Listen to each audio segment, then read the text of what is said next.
Mr. Medicine, how are you? Welcome to my kitchen. Thank you for having me. Today you're going to teach us how to use all these different knives. I'm excited to get down to business. All right. I was originally trained by you as a kid in the kitchen, and I look forward to share some of that knowledge and experience with your audience. The other thing I'm going to do is put on a hat. Sometimes, although I don't have hair, it's essential when you work in the kitchen. I have today what's called a beanie. All right, so the first and most important knife in this collection is the chef knife. And so a chef knife is important because it has that nice curved blade and it allows you to rock back and forth. All right, so now I'm going to get you familiar with some of the parts of the knife.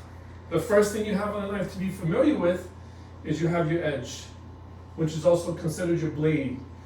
On this particular knife, the chef knife, it has a little bit of a straight edge, but then it curves. I'll get into what that curve does for you later. You have the spine of the knife, you have the tang of the knife, the handle, you have the butt, the bolster, and the tip, or also considered the point. And with the onion, I love to use the chef knife. I love to take advantage of the curved blade, the sharp blade. So what I like to do is I like to, again, use my knuckles, put my fingers away from the knife, and then I like to let the blade do the cutting, you see? So the first thing I do when I chop my onions is I like to chop it in half. I take my blade, I bring it up, and I don't go all the way down. I rotate it, and now we do cubes. So look, we do the same thing, we take the blade up, and then on the next one, what I'll do on the next type of cutting, which again is the beauty to the chef's knife, is I'm gonna take the chef's knife and I'm gonna go down with a chopping motion, and then I'm gonna take this and I'm gonna make it mint. Again, look what's beautiful about this particular knife. You get to take everything, and you get to just, you see, and I never have to take the blade off the cutting board. So yeah, let's go back to the chef knife because of the versatility of this knife. Because it has many different utility functions. You can use it for chopping, slicing, cutting, and it's a nice big handle so that when you do cut, you get to take your fingers, you get to turn them in, and you get to cut away. And again, it's one of the knives you're going to use most often, and it comes with most of the sets that you'll see on Amazon and things to that effect. So the first thing I like to do when I cut a tomato is I like to cut it in half.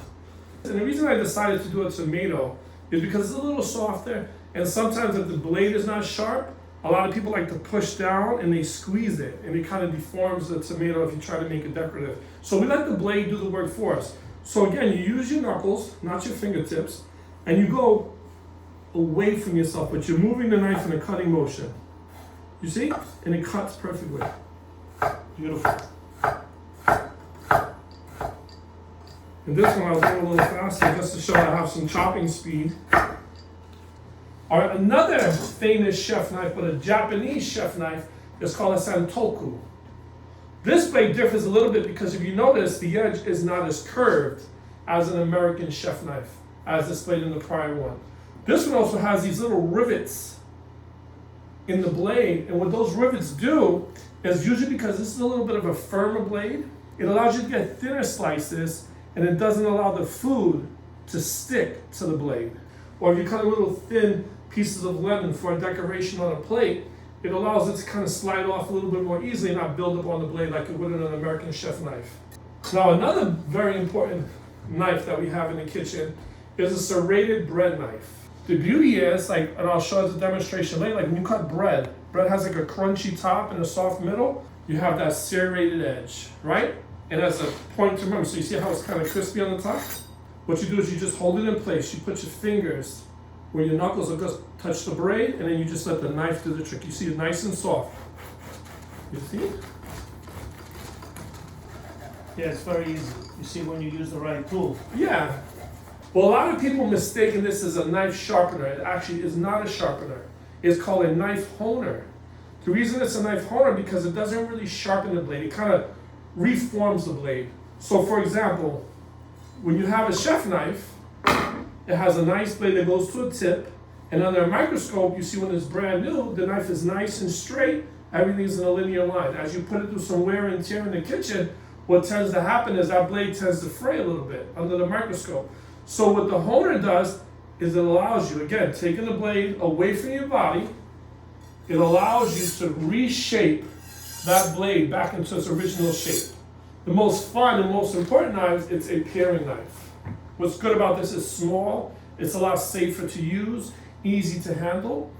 When we go into a demonstration later, I'll show you, usually what we do is we keep it stationary and we rotate the fruit or vegetable into it so that we can cut the skin off. Paring an apple, you want a knife that's small, easy to control because your fingers are in play. So what we like to do is we like to take start it, and then you like to keep the knife stationary, and what you're looking to do is you're looking to rotate the vegetable or the fruit. And see, the beauty to it being a small knife versus a larger knife is that you get to control it a lot more. See, with the chef knife, it's big, you try to keep it away from the body, but with a paring knife or a peeling knife, I'm just letting the rotation of the fruit come into proximity to the knife and the blade. I used to do this a lot when I was making homemade apple pie. Yeah. Okay, we can use it to cut the apple in half or into pieces.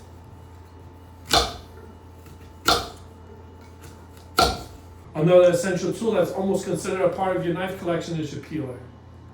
Again, we'll demonstrate this is one of the few times where you can take the blade and push it towards the body because of the way it's designed. The blades are in the center as opposed to the outside, so it's a little safer to pull towards you versus any other knife.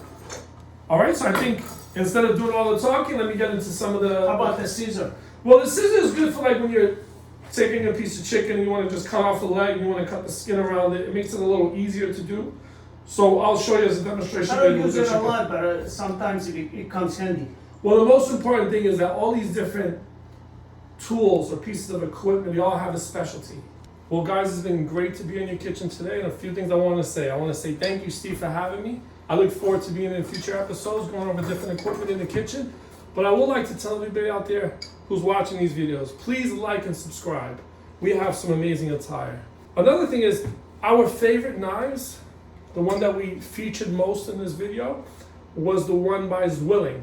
The beauty to Zwilling, they have a lot of different tiers. They have from your beginner set to your professional set. You can even take advantage and etch your name onto some of the blades, which was a great gift that was given to my friend over here. But what I will say that I do like about this company and these knives, first of all, they're in business for 300 years. Wow. They have a specially formulated steel to the blade. And again, please go to the bottom of our page. We have our affiliates, and when you support them, they support us. And we look forward to future videos. And for me and you, good energy every day. All the time, and thank you for your knowledge.